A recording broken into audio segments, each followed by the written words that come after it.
So I want to make a video about the time I started a whole video game soundtrack just by accidentally leaning on my keyboard. And one about the original title theme for this game and how it underwent about 3 or 4 different revisions and how SpongeBob got really stressed in the process. Or how I got to watch Avatar: The Last Airbender while it was still being made.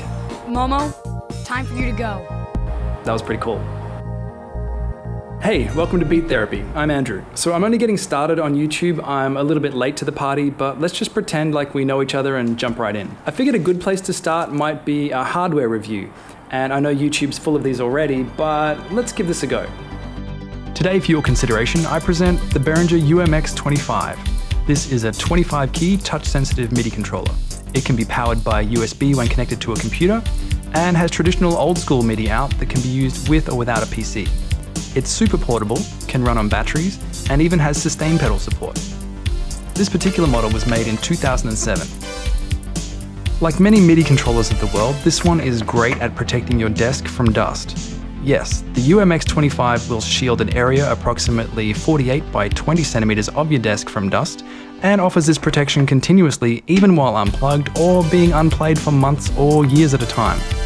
Many people like to use the UMX25 as a desk ornament or elegant conversation piece. Oh, do you make music? Yeah, I dabble. Okay, maybe I'll save the hardware review for another time. I wanted to make some videos about how I write music, about how I make music for video games, but then looking at YouTube, there's a lot of music theory videos out there, and I really only write and play by ear. So here, as you can see, when we use the tritone substitution, it typically goes back to the dominant 7th, at least when we're composing with semitonal aioli. And if we take a diminished median, that leads us back to our minor keys for the DeLorean chromatic tonic arpeggio. Pretty obvious, but I just wanted to cover the basics in this video. Honestly, I find music theory intimidating and arcane, but I haven't let that stop me from carving out my own niche as a musician. From my perspective, it's all about how music and sound makes you feel, and then through playing an instrument or arranging notes in a sequencer, being able to recreate that feeling for someone else. I've kind of played piano since I was a kid, but these days I rely on the computer a lot more for getting my ideas out, and only recently have kind of rediscovered how important that is for my own well-being. I was recently doing an internship as part of my quest to find a real job, and I want to share with you what my soundtrack was while I was working there for 8 hours every day. This is from the faulty air conditioner. Everyone besides the receptionist and me had their own office. So this noise continued every single day. Digging back further, I've noticed many moments in my life where music has really pulled me out of some dark mental places and given me room to feel stuff that was otherwise off limits, if that makes sense. And going way back, I have to acknowledge this kid right here, who used to hide out in the music rooms to avoid being beaten up in high school, and went on to start making music with computers at the age of 14.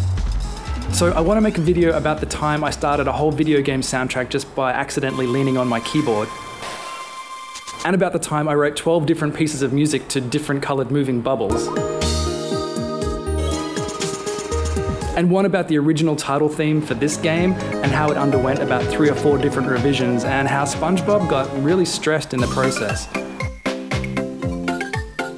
Or how I got to watch Avatar: The Last Airbender while it was still being made. Momo, time for you to go.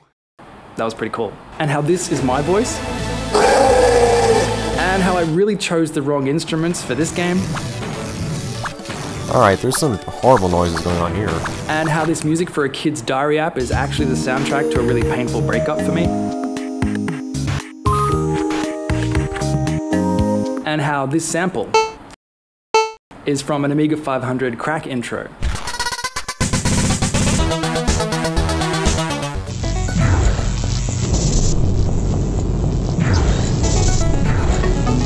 And how to write music for Game Boy Advance titles using only free open source software and a laptop from 2003. Well, I want to do a lot of things, but I need to introduce myself first, and I need to get to know you guys a little bit as well. This has been a tough process getting to this stage, so I want to thank every person who's left a comment, like, share, or everyone who's subscribed. This is actually my second attempt at an introduction video. The last one got a little bit out of hand, and you'll see that in about a week or so.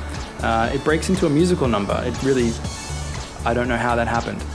I'll include a link to it here, but it won't be available for another week. Thanks for stopping by, and I'll see you next time.